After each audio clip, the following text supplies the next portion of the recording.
मोदी भारतीयांना एक गिफ्ट देत आहेत.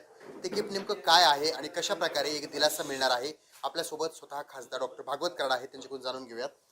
पंतप्रधान नरेंद्र मोदी यांच्या माध्यमातून सणासुदीच्या तोंडावर भारतीयांना कसा दिलासा मिळणार आहे?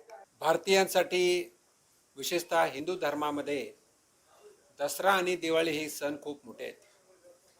आणि दसरा म्हणजे नवरात्राची सुरुवात 22 सप्टेंबरला सुरू होते आणि 22 सप्टेंबरपासून या संपूर्ण देशभरामध्ये GST नवीन कर प्रणाली लागू होते आणि या कर प्रणालीमध्ये जो GST 28% 18% आला, काही 18%चा GST 5%वरती आला आणि 5%चा GST फक्त 0% झाला.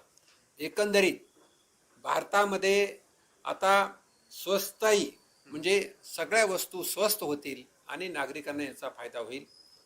एकंदरीत पाहता अनुमान आहे, वेगवेगळ्या सर्वेक्षणमध्ये 48,000 कोटी रुपये प्रत्येक वर्षी मार्केटमध्ये येतील आणि त्या माध्यमातून देशाचा GDP वाढेल असा अनुमान आहे 2 लाख कोटीच्या आसपास.